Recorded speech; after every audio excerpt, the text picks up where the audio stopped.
Introducing Chat and Chew's Healthimonials. Join us in opening the gift of health.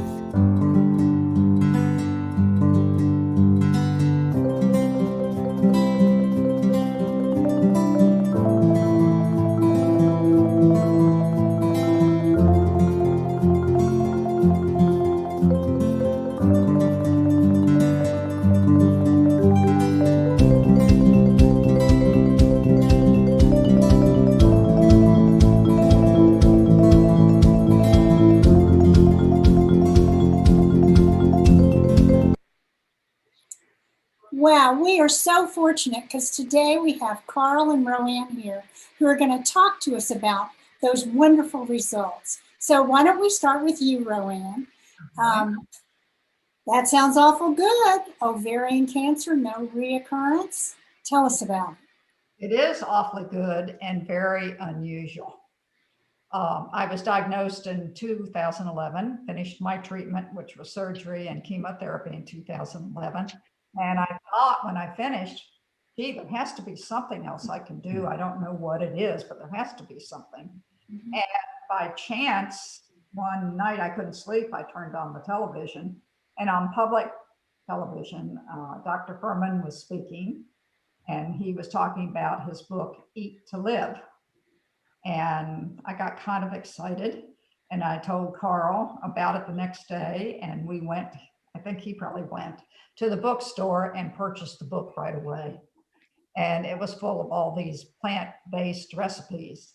And coincidentally, about the same time, you, Kathy, and I renewed an old friendship and discovered we were both following a plant-based diet, but you were further along than I was.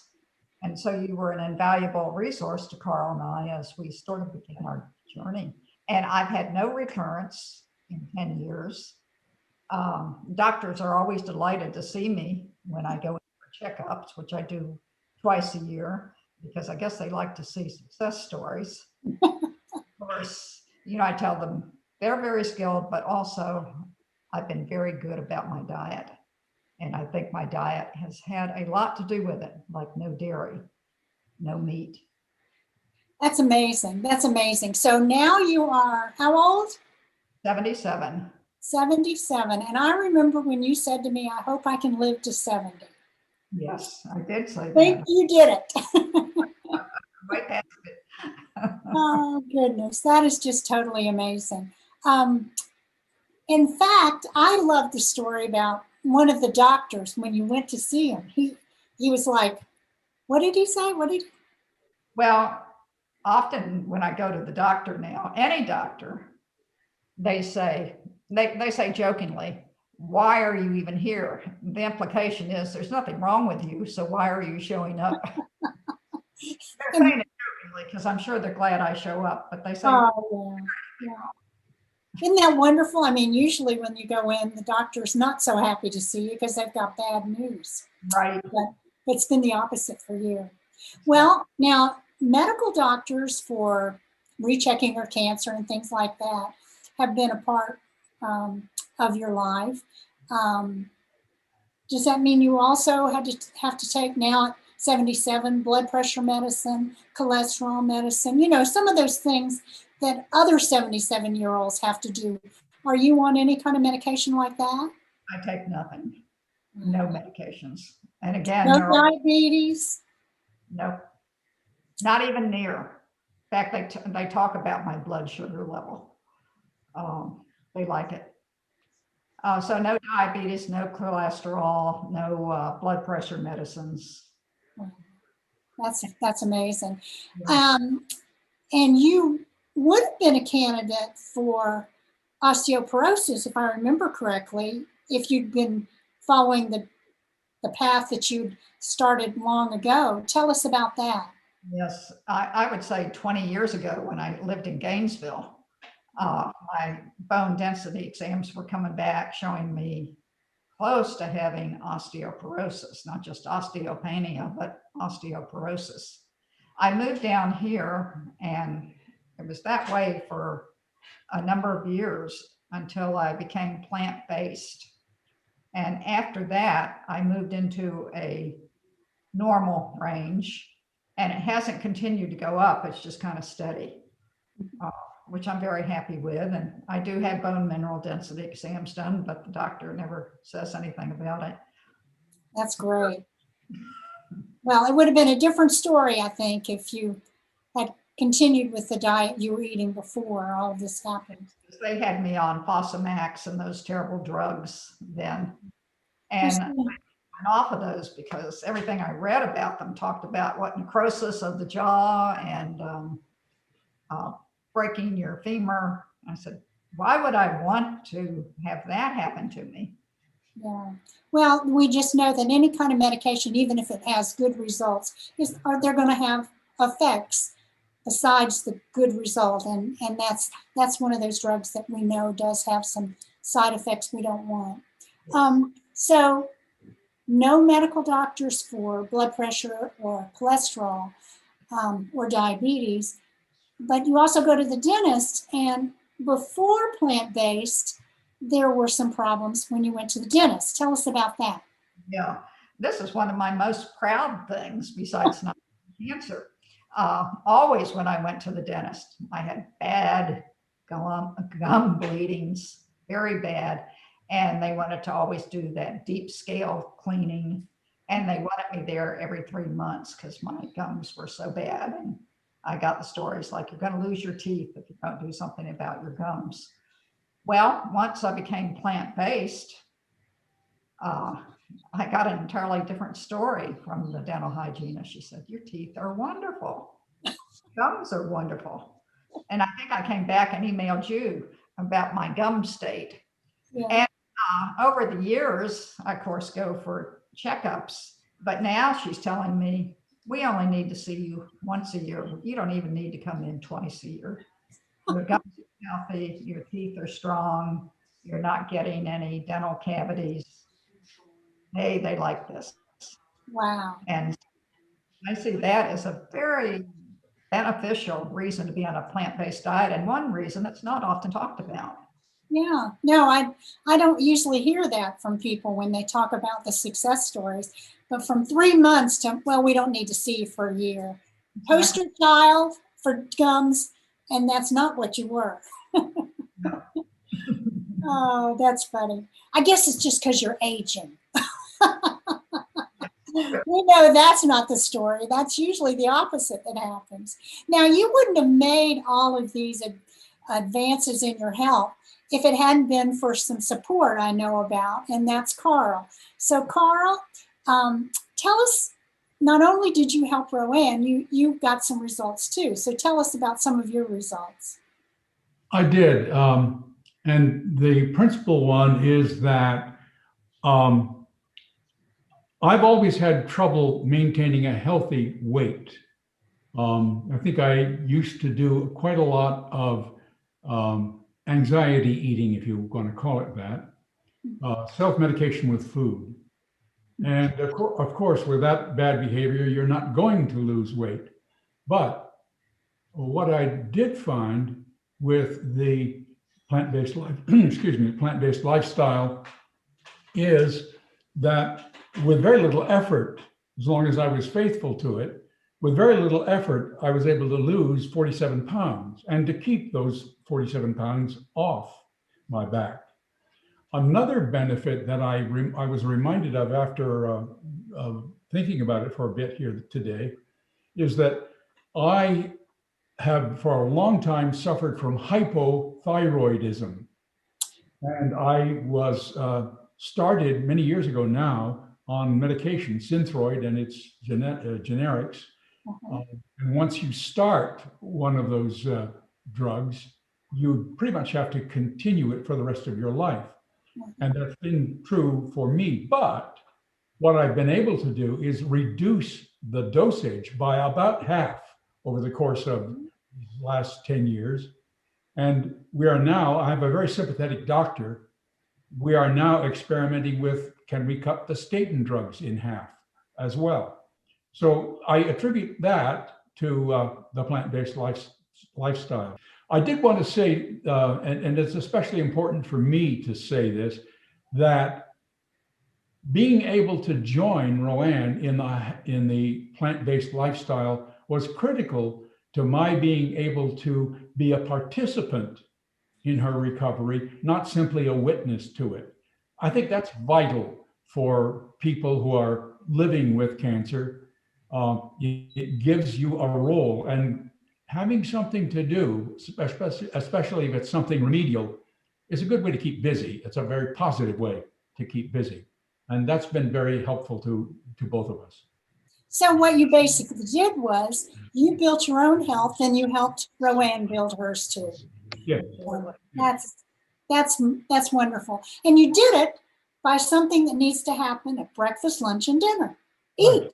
Right.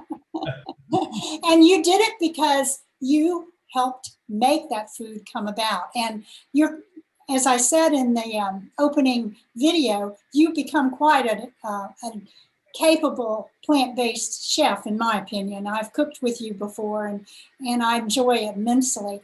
And you were telling me about this new technique that you're using now with your tofu. So would you mind sharing that with us? No, not at all. And you're very gracious and generous in complimenting my cooking. Thank you for that. If you're on a plant-based lifestyle, plant-based diet, you're bound to be eating some fermented product, usually tofu or tempeh, something like that. And those of you who are familiar with tofu realize that it's a food that needs a little assistance in order to be at its palatable best.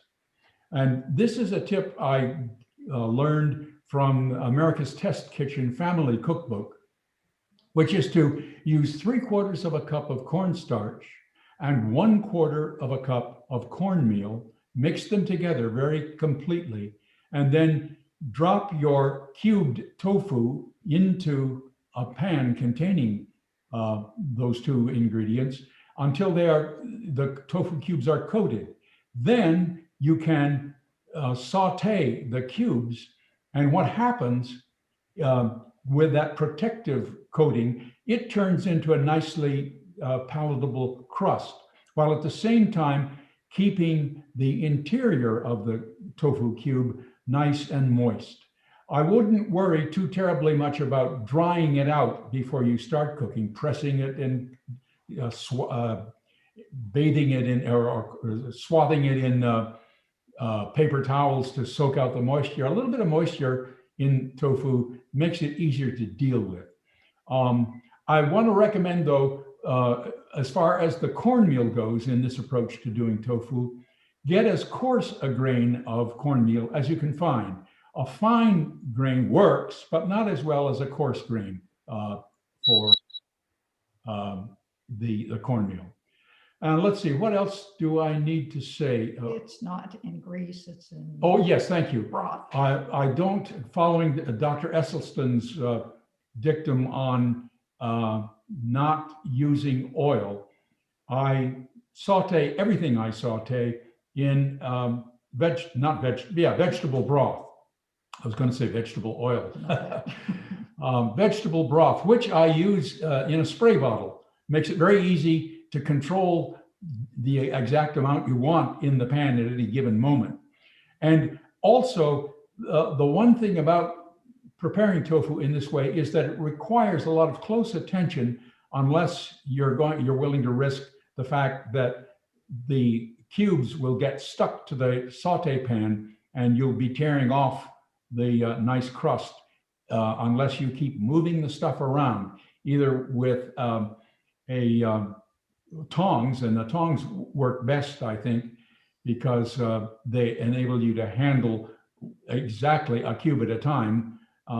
Sometimes you load up a spatula with 3 or 4 cubes of tofu, and then what do you do with it? You have to break up the cluster anyway. But and finally, here's what it looks like at the end of the prep phase. I do apologize for the way things look, but as I always do when I serve people foods, that my presentation is the aspect of cooking that I need most to work on. But as long as it tastes good, as long as it's good for you, people are willing to forgive a little bit of amateurism when it comes to the way things look. And you were telling me that the crusty edges have a nice soft inside. Is that right? Yeah, it is. Yes, yes. Yeah, that kind of melts in your mouth almost.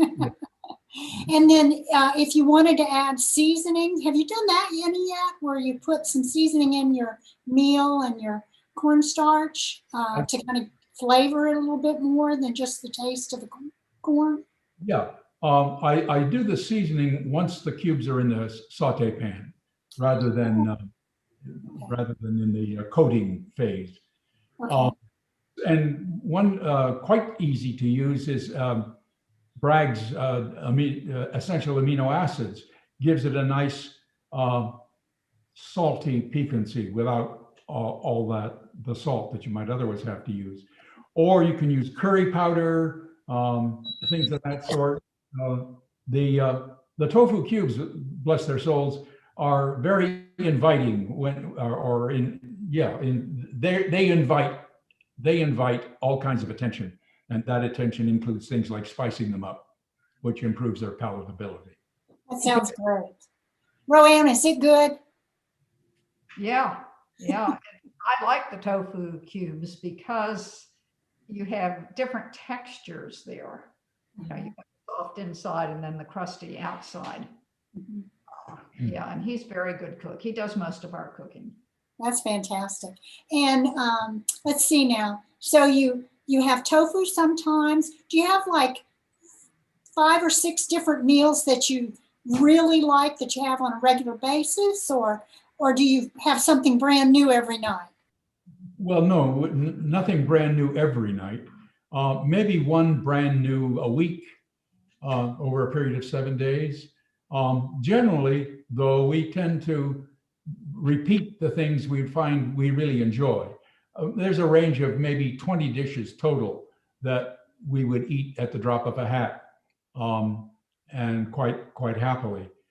I could, if I were a little bit more ambitious, I could spend a lot of time reading and trying a variety of recipes and enlarging that 20 or 25 menu items.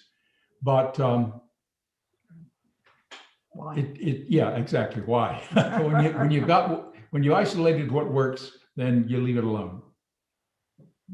That's right. It's nice to have those favorites. I think back to when I didn't eat plant-based. There were a few, maybe 5 or 6 things we ate in a week, and we would repeat those over and over. And you got pretty good at cooking those too. It didn't take as much time. So Right. Yeah. Exactly. Roanne, so we've seen talked about some of the things that happened that were positive, and then what you do in terms of the kitchen, Carl, to get those positive results to come about. But help people understand maybe something, Roanne, that you said Dr. Furman. Did you watch Forks Over Knives? Was that one of the ones that kind of helped you know what needed to be done? Yes, definitely. I forgot to add that one earlier, but Forks Over Knives was very influential for both Carl and I. We watched it, and after we watched it, there was no doubt we were going to go plant-based. And I, even though it's an older film, when people are interested, I still give them my copy of it and say, watch this. Mm-hmm. And if you ran into someone who had just found out they had ovarian cancer, Roanne, what advice would you give them? I would tell them to watch Forks Over Knives to begin with. Okay.